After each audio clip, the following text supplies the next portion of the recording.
عند ممالي وفي الأوطان عازني الباقي من الشيطان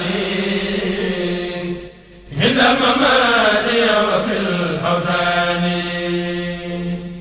عازني الباقي من الشيطان عند ممالي وفي الأوطان عبادتي ابتدأت بسم الله وهو كفاني سبي الملاهي وجدت كل حمد وشكر لمالك الرحمن والشكور ذكرني بالنبي رجيم وآله وصحبه نجومي بلا عبادة النصارى جولي وخيره قدم بلا تناول إلى النبي وجهت قبل في النرير ما قد كفاني رداء القدر للمنتقى وجهت في النكار. di nuyu bu baax madame soxna si nga xam ne moo fi représenté le maire Sindako bi di nuyu tamit le commandant ak ñi nga xam ne ñoom la àndal ci ay autorité wala ay officier di am mbégte di dellu siwaat fii ci salle bi di fi fàttaliku loo xam ne ñu ngi ci nuyu bu baax le maire Guèye mi nga xam ne moo joxe woon proclamation bi di nuyu tamit maire bi nga xam ne ni ko Modou Mba waxe ñëwul xëy na ci affaire politique ñun defuñu politique science politique xëy na leneen la ñu def wante tamit politique ak lu mu mënti doon fokk mu am diplomatie politicien li mu war a njëkk a teg ci kanamam ci li ñu xam ci ñun mooy diplomatie ni nga ko le maire waxee Guèye seen diggante ci seeni kii ñun ay gan lañu fi te gan lu mu mën a mel am na loo xam ne xëy na moom daf koy bàyyi xel.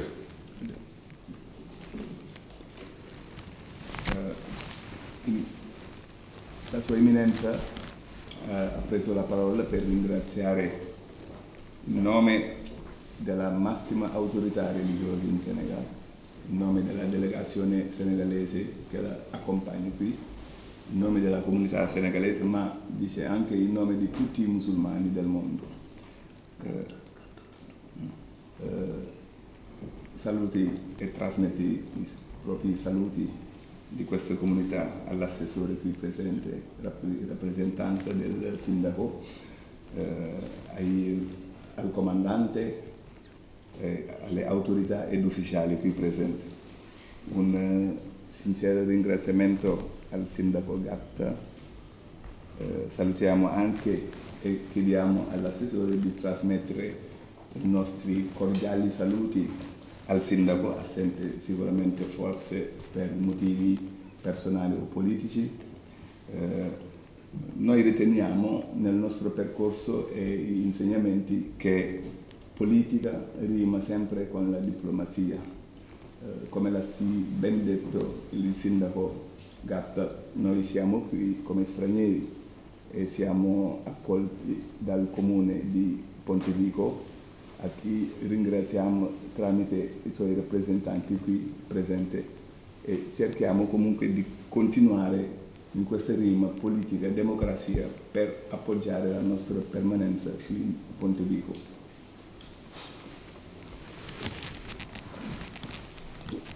ci li ma dégg ci waxu Guèye ci wàllu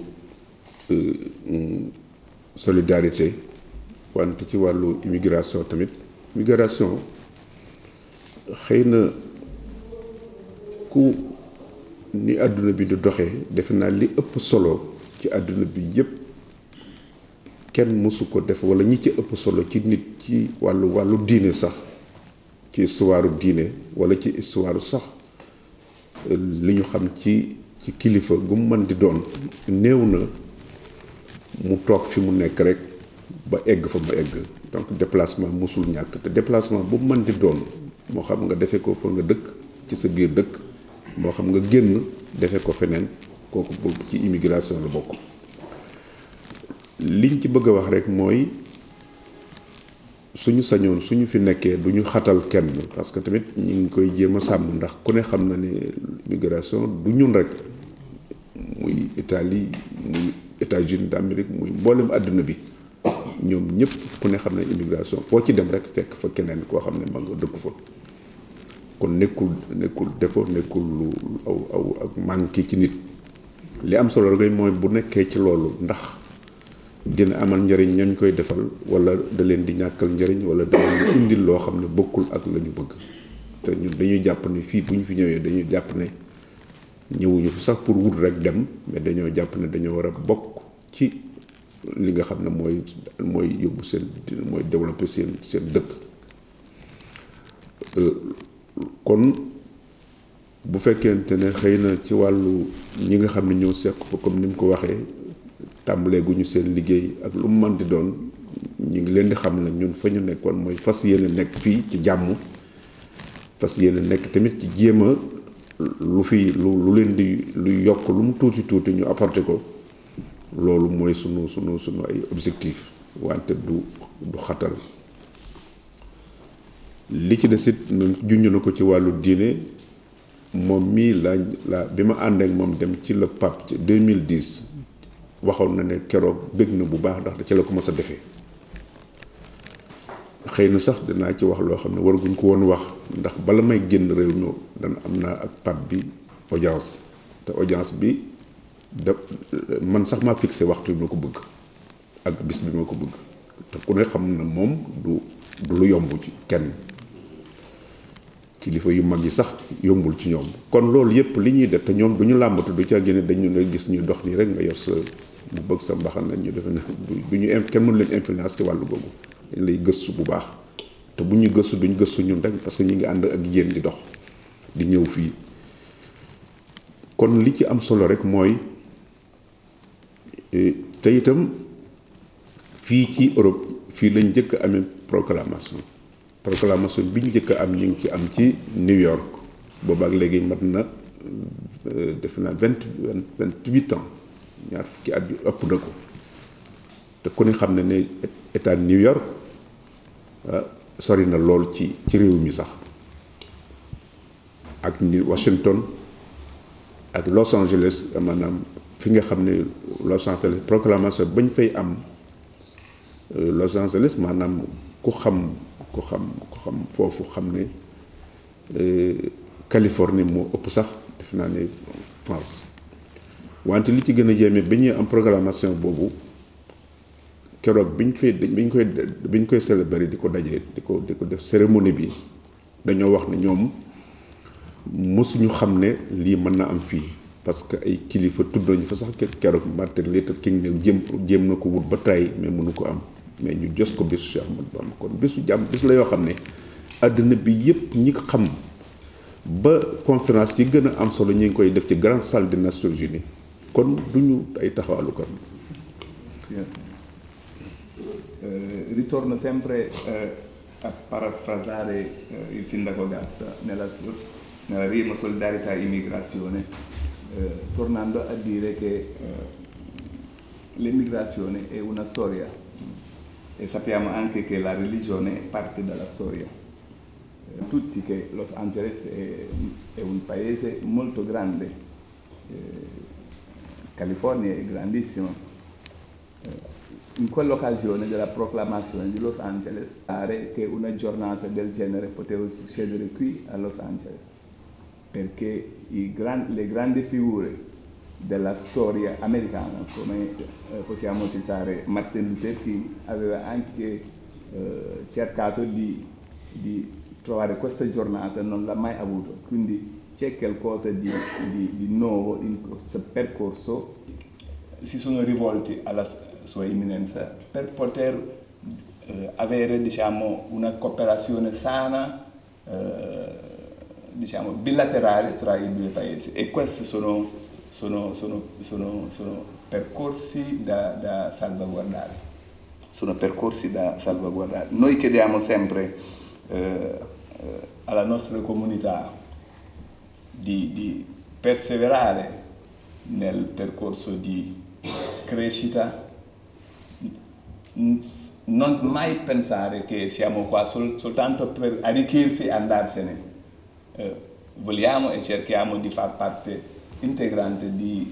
dello sviluppo di questo paese, un paese che noi riteniamo anche il nostro. I problemi sorgono anche nel mondo, i problemi politici si risolvono sempre, ma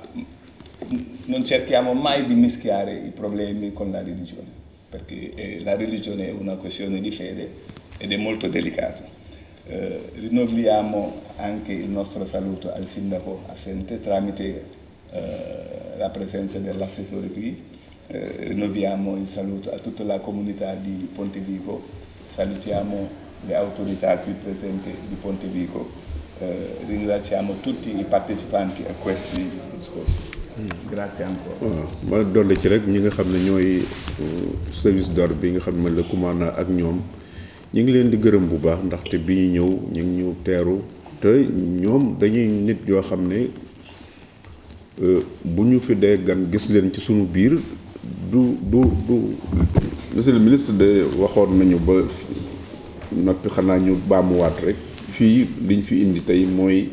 proclamation bi nga xam ne ñu ngi ko defoon le 8 juin ñuy def at bu jot bala ñuy dem ci mbooloo mi ci fi ñuy daje ak ñëpp ñu ñëw fii fàttaliku fi loolu mooy jotaay bi biñ fi ñëwee tamit kii nga xam ne moo fi njëkkoon nekk maire moom ci jamonoom lañ defoon proclamation bi tamit wax naa ko léegi ne ko bu dee ci Europe fii lañ ko njëkk a amee ci Europe ndax bu dee Amérique moom ñaar fukkeelu at la defe naa ak juróom-ñett ci New York ak ci Washington ak ci Californie ak ci Atlanta ak ci dëkk yooyu yëpp te loolu lépp ay état la état bu ci nekk ay état bu mag la daanaka fu ci nekk sax war na Sénégal wala tolloog moom te autorités yi tamit autorités américains yi tamit ñoo ko def ñuy def at bu jot bi ñuy def le 28 juillet ñu di ko defee ci New York bu ngoonee leen ci Nations Unies ci grande salle yi lu ñuy defee conférence boo xam ne musul am foofu ci wàllu diine loolu ñu di ko def ci dëkk boo xam ne Amérique la Amérique ku ko xam ne dëkk bu am doole la ci wàllu gune wante nag ci wàllu gëstu ak ci wàllu lu ñutu tamit kenn du ko ci moo ci jiitu du ñu def rek pour hasard wala ñu def pour nit ki influence duñ dugg ci loolu lu ñuy def dañ koy xool bu baax ba bi événement di am le 11 septembre sax maa ngi fàttaliku ne jamono boobu am na ay jullit yoo xam ne sax bokkuñoo ak ñun dañu mujjoon changer seeni kanam ñuy wat seeni sikkim ñuy soli jiin mais ñun ca bis ba ca tegee dañoo julli suñu ajuma te mosuñu am problème foofu kon problème lu boo xam ne nit na nekk ci li nga xam ne bu fekkee diine rek la walla bal nag fu nekk amul frontière bu fekkee nit la nag mën naa am frontière parce que nit ak jëfam mooy tënk nit ki wax nañ ci tamit ne immigration tamit du loo xam ne gàcce la ci nit bu dee ci diine sax dafa war loolu diine daf ko digle diine daf wax ne mboolem ñi nga xam ne ay yonent lañu amul ci kenn koo xam ne mas nga toog fa nga nekk rek da nga déplacé def naa ñun xam nañ ci dara sax ndax Cheikh Ahmadou Bamba niñ ko sonalee ak ñi nga xam ne sax ay kilifa diine lañ ci biir Sénégal bari na ci ñoo xam ne dañoo jóge dëkk bañ juddoo woon dem ci beneen ndax kon lu ci nekk rek moom dafa firndeel ne nekkul loo xam ne ak doyadi la ci nit. fii ci àdduna bi tamit loolu la fi moo fi nekk foo dem rek ay doxandeem ay ñoo xam ne loolu lañu ba ci Italie gi bokk na ci ñi gën a bari ci États-Unis bari nañ fa lool ci wàllu googu ak yeneen dëkk yi. wax naa ko sànq ne ko sunu réew Sénégal sax am na entreprise yoo xam ne man xam naa ci dara parce que maa leen recommandé ak état bi ñu ngi liggéey foofu ay projets yu am solo kon kenn mënta ñàkkante ak sa morom. wax naa ko tamit ne man duma politicien defuma politique leneen laa def wante nag jàpp naa ne politique tamit diplomatie ci la di rafetal man nga sax feeñal defe naa sama mbokk seen politicien yaa ngi fi léeg-léeg nga xuloog ñu sax su ngeen génnee di tàppante gerente wante ak lu mu mën di doon ca biir def din wa nag dafa wax bàyyi xel ne nit ak nit la loolu dafa bokk ci wàllu politique. loolu lépp dañ ci li ko indi nag mooy li xew fii dañuy soog a jóge ci seen élection am na ñu nekk gauche am na ñu nekk droite te ngeen ko xamee léeg-léeg ñu woote ci ay xalaat léeg-léeg sax kenn ku ne gis sa moroom ci leneen wante loolu moo tax ñu wane ne lii ñuy def nii du loo xam ne wax naa ko it ne ko kii tey moom gàtt mi bi ma njëkkee gis la pap ñoo ànd te keroog dafa yaramam dafa taw parce que daf ne mësu ko def. musul gis pap keroog la ko mos a jox la ko maa ngi koy wax sax ne ko ci biir suma tukki bi danaa ci gise ak moom te gise bu am solo lay doon te tamit jàpp naa ne sax li gën a yéeme mooy man sax ma fixé te loolu ku ne xam ngeen ne gis ànd ak gis kooku du lu yomb sax ci kilifa àdduna yi loolu luñ ci jublu rek mooy diine bu amul frontière wante nit ki koy yoree te du man sama jëmm a tax xëy na parce que bu fekkonte ne di ñii fi nekk ñoo fi jëf wala ñu xam ne liñ fiy jëf kon buñ ne kooku ci ñëw ñu la jëm si wala dara dañ naan wóoruñu parce que nit yi ay kii lañu comme Sénégal yi fi nekk ñoom tamit seen taxawaay dafa firndeel ne ku ne mën nañ faa nekk loolu tamit monsieur le ministre ñu di la ko seedeel loolu daanaka moo ci wax li ci desoon rek mooy gërëm moom mii nga xam ne moo fi représenté maire bi ak kilifa yi fi teew di gërëm tamit service d'ordre bi nga xam ne mooy le commandant bi nga xam ne saa bu ñuy ñëw te ñuy teeru te may loolu laa doon sax wax te moom nga doon fekk ñu di ko wax may wax nañ ñoom ko xam ne seen sécurité xam ne seen liggéey xam ne bu ñu ñemee nit rek fekk na nit ka amul ay jaxasoo bu leen nit ñemee tamit noonu lay demee kon saa bu ñu fi ñëwee ak niñ ñuy jàppe ak ni ñuy jàppe ñi fi ne xam nañ ne kon bu ñu dëngoon wala ñu nekk ci lu dul noonu ci ñoom réaction bi ci ñoom lay njëkk a jóge loolu daal moom lañ fi doon baamuwaat di la dalal gërëm bu baax ci li nga xam ne xëy na ca kanam ca fële ca fa ñuy daje moom ngeen di war a kii wante boo ci amee kàddu di la gërëm nga jottali ñu suñu nuyoo tamit président tamit ndax at bu jotit nii lay def yónni ci kilifa mu ñëw fa te loolu lépp dafa wane ne Sénégalais yi fa nekk ak ñoom liggéey bi nañ jàppe waa foofa rek nañ jàppe waa fii kon tam ñu ngi la koy jottali nga jottali ñu suñu nuyoo ak suñu cant ci bis bi nga xam ne nii la koy defee ci at bu jot kenn ci kilifa ci yéen te kenn bu fi ñoom ambassadeur bi ak consul bi képp bu ñëwoon ci seen tur dina doy kon nag su ngeen déplacé wato loolu tamit ñu ngi maa ngi leen ciy gërëm ci turu Sénégal yi fi nekk ci turu communauté bi jërëjëf defe naa loolu rek lañ fi gënoon tënk. Cercherò sempre di elucidarvi perché la sua eminenza ha visto la presenza del ministro del budget del Senegal qui presente, il signor Mangara, con una forte delegazione che è stata inviata dalla sua eccellenza il Presidente della Repubblica del Senegal a presiedere questa giornata. Questo significa, come l'ha ben detto la sua eminenza Sri Mamour Mbacké, che è una giornata molto importante che va al di fuori delle confini. Quindi lui gli stava facendo il riassunto testualmente come è stato il dibattito qui in questo tavolo qui. Ribadisce anche i suoi ringraziamenti al servizio d'ordine, ribadisce i suoi ringraziamenti a tutta la delegazione qui presente e trasmette di nuovo anche i calorosi ringraziamenti e saluti al sindaco di questo comune di Pontevico. Wa barakatuh. Sëriñ bi maa ngi lay nuyu di la nuyu ci turu président de la république ak gouvernement bi ak ñi ma àndal ñëpp di délégation bi mu yónnee di jéggulu nag ci li nu dog waxtaan wi nu fekk ngeen nekk danoo soog a yegg si jubal si fii di jox nuyoo bu tedd meeru dëkk bi nga xam ni moo dalal sénégalais yi fi ne ndax ku fi nekk maire rek yaa leen dalal waaye mooy maire bi nga xam ni moo la fi dalal yow sëriñ bi ak ñi nga àndal ñëpp di nuyu ambassadeur bi nga xam ni moo fi nekkal gouvernement du Sénégal di nuyu consul bi ak di nuyu consul yi leen ñëw jàppale ci bis bi consul Marseille di nuyu chef du bureau économique di nuyu mbokk taalibe yi wax ji nag wax ju gàtt lay doon ndax bu nu tàngee ci li nga wax mu wane nga dooley diine ndax bu ma koy wax ci tubaab diine dafa transcender ay gox transcender réew boole ay nit yu bokkul cosaan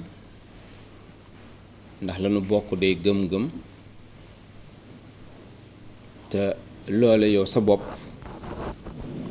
di loo donn di ko dundal foo xam ni fu mel ni fii la ak États-Unis dëkk ya nga fa cité muy New York di Washington walla feneen loola jàngat ba ma cay def mooy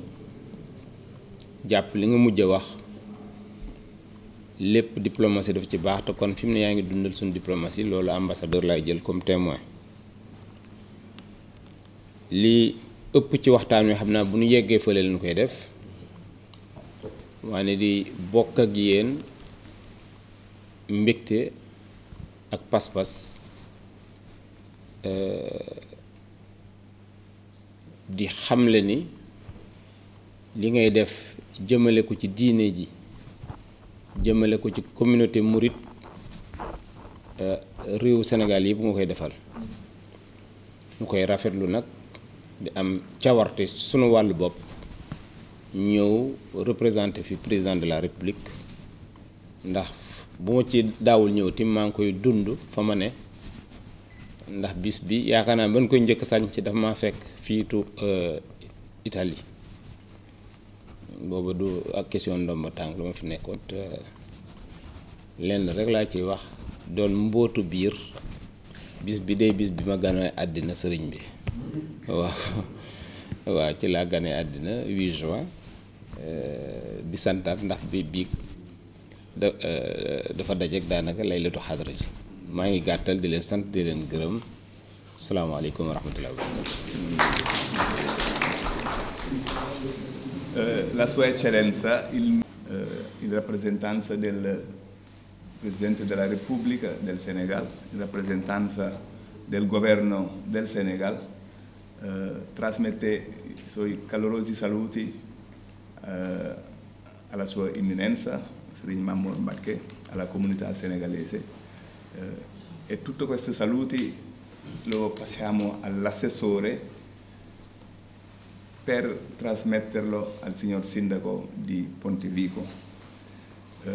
Si scusa per averci interrotto perché comunque noi eravamo in piena dibattito, ma volevo soltanto ricordare dal resoconto che le abbiamo fatto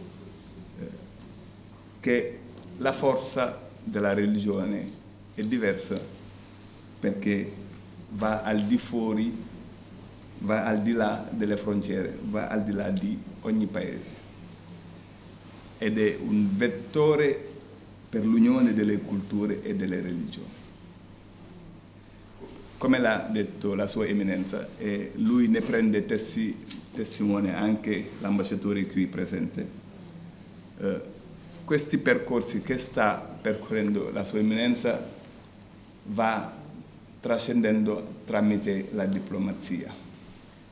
Quindi bisogna sempre appoggiare questa diplomazia e cercare di raggiungere gli obiettivi nella cooperazione. Lui condivide pienamente la volontà politica della sua eminenza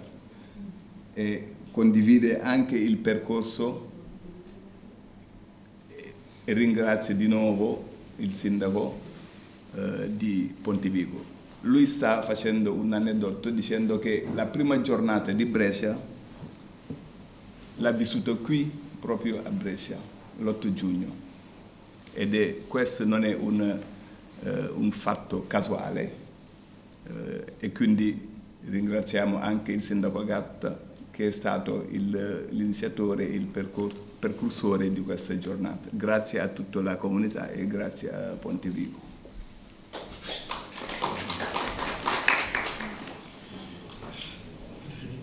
Se permettete, io devo dire qualcosa. E vi conoscete che non taccio facilmente. Io vorrei ringraziare naturalmente Sua Eminenza, ringraziare tutti i presenti, la delegazione così corposa e così numerosa del Senegal, che significa che ci tengono a Pontevico, ma anche noi ci teniamo a Pontevico. Per questo io vorrei invitare l'assessore. Assessore oggi, ma è giovane, quindi è amministratore oggi, sarà amministratore anche domani, io glielo auguro, perché noi andremo fuori, però c'è quelli che entrano al nostro posto. Io vorrei che avesse vissuto questo incontro con piena disponibilità, non solo l'abbia vissuto lei, ma la trasmetta anche agli altri amministratori giovani che sono con lei in amministrazione, e vorrei che parlasse di gusto di esserci trovati, non solo di un incontro come tanti altri. Il gusto, il gustare le cose belle vuol dire il capire che possiamo uscire sono di Pontevico, quindi lo posso dire, dal piccolo guscio dei pur gravi impegni che un'amministrazione ha. Però capisci bene che portare il paese, Pontevico, i suoi problemi a un livello come è quello che è stato illustrato qui oggi significa maturare molto la popolazione, maturare molto come amministratori, significa andare verso quella, non neanche una nuova generazione, ma un nuovo mondo che si crea, e se non lo fate voi che avete 30 anni, a noi che ne abbiamo passati 70 è un po' difficile. Ecco. Io è questo l'augurio che vorrei fare a lei e che trasmetta agli altri amministratori adesso e ai futuri, che questi incontri non sono folklore, ma sono sostanza, sono gusto della vita. Grazie.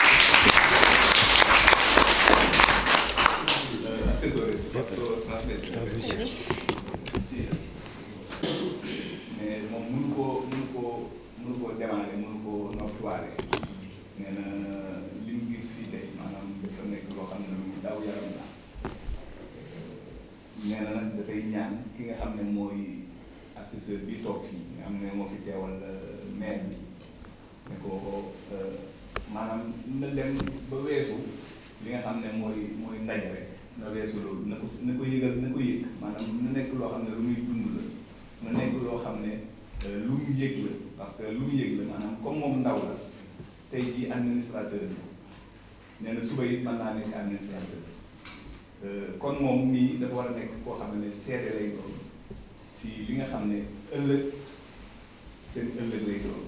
ñoom ñi nga xam ne ay ndaw lañ nekk ay administrateur nee na lii mu koy ñaani daf koy wax ne ko moom na jéem a fexe ba nga xam ne li mu dund nii mu weesu nekk ndax nekkul folklore nekkul loo xam ne lu folklore loo xam ne lu dëgg la lu nit ñi di dund la ne mu ngi koy ñaan mu jéem ko fexe ba transmettre ko yeneen ñi nawle ñi nga xam ne ay administrateur lañ yeneen ñi nawle ñi nga xam ne ay politique lañ nekk fi ba nga xam ne ñoom yëg-yëg bi muy yëg nii moom ñoom ñu mën ko yëg ndax ëllëgu fii ëllëgu réew mi ñoom ñi nga xam ne ñooy nekk ndaw yi ñoom ñoo ko yor nee na loolu la koy ñaan. Davvero tante, forse il mio grazie non è sufficiente per ripagare i ringraziamenti che a vostra volta voi ci avete dimostrato. Io, come ha detto il signor Gatta, e come non posso non essere d'accordo, sono giovane, quindi sono alle prime armi, quindi è tutto nuovo. Quello che posso dire è che posso ringraziarvi veramente di cuore per avermi regalato una nuova data che sicuramente fisserò nel mio calendario mentale e nel cuore e personale. Cercherò di trasmetterlo a tutti i miei colleghi e a tutti i ragazzi.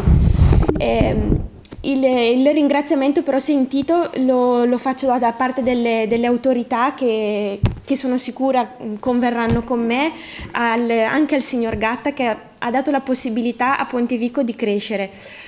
Per riallacciarmi alle parole che prima uno dei vostri membri ha detto, la cosa importante e la cosa che mi piacerebbe poter trasmettere è la sensibilizzazione. I giovani d'oggi ormai sono già più integrati di quello che noi possiamo immaginare, quindi non è più un discorso di integrazione, è un discorso di andare oltre e riuscire a vedere qualcosa indipendentemente dal colore, dalla razza e dalla religione. Quindi vi ringrazio veramente perché date la possibilità a Pontevico di portare un esempio di cultura e di generosità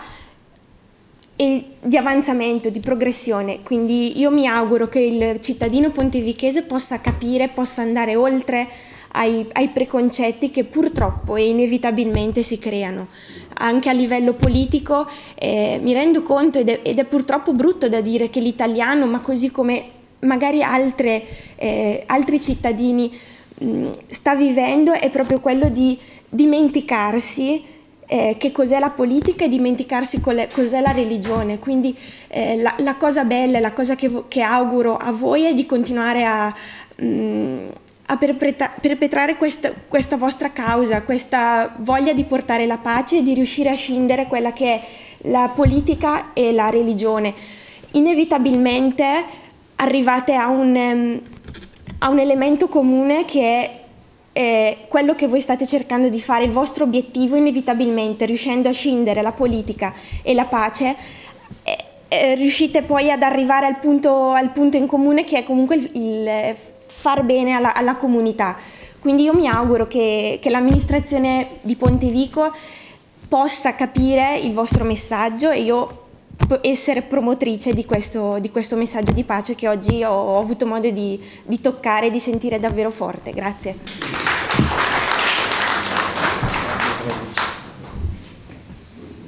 nee na mënu koo ñàkk yëg gi ni mu ko yëgee noonu la ko yëgee. nee na tey jii nag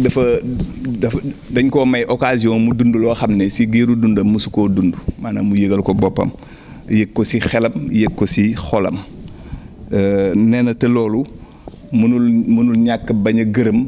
si Ndako Gatta mi teew fii nga xam ne moom moo fexe ba dëkk bii di Pontevico wala si ay loxoom la jaare si maanaam ba nekk dëkk boo xam ne bu màgg la si dégg-dégg ak si gis-gis si àdduna bi. exemple bi nga xam ne moom la fexe ba dëkk bi di ko dund muy exemple culture si loxoom la ko suñu borom jaarale. comme ni ko sëñ bi waxee mu ngi koy gërëm di gërëm tamit délégation bi nga xam ne moom la àndal ñoom ñëpp. nee na tey jii lay doog a dund lu mel nii te it ni mu ko dundee nii dina fexe ba nga xam ne dina ko transmettre ñi nga xam ne ñoom lay nekkal si biir politique, ñi nga xam ne ñoom la nekkal si administration bi. dina fexe it ba population bi nga xam ne ñooy population bu Pontevico ñu fexe ba lu mel nii muy culture boo xam ne day jaar si politique di jaar si religion te dara taxu koo jóg lu dul maanaam jàmm, lu dul culture jàmm. nee na tamit waruñoo toog mukk bay fàtte ne li nga xam ne mooy xew-xew yi kenn waratu koo fàtte, muy xew-xew yi nga xam ne mooy xew-xewu politique xew-xew yi nga xam ne mooy xew-xewu religion ndaxte politique ak religion mën nañ moo ànd ñu boole leen ba nga xam ne du jur leneen lu dul jàmm rek lay jur. mu ngi gërëm ñëpp di gërëm si ndako bi nga xam ne mooy gàtta si lim ko ñaan ni te it moom mu ngi koy seedeel ne ko jéego yooyu dina si dox te dina jéem a fexe ba nga xam ne ñim nekkal ak ñim dëkkal ñu maanaam di dund lu mel noonu mu ngi gërëm ñëpp di gërëm sëñ bi di gërëm délégation bi mu àndal yëpp.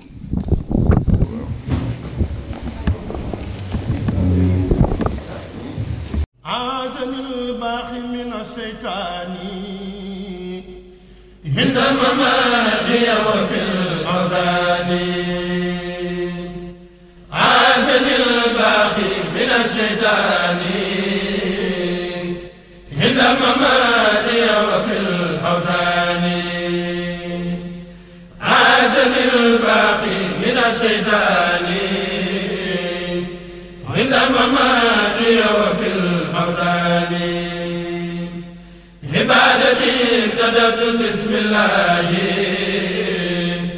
وهو كفاني سبيل الملاهي وجدت كل حمد وشكر لمالك الرحمن والشكور زكريم بالنبي رجيم وآله وصحبه نجوم بلا عبادة النصارى جهولي وخيره قدم بلا تناول إلى النبي وجهت قبل في النرير ما قد كفاني رداء القدر للمنتقى وجهت في النكار يا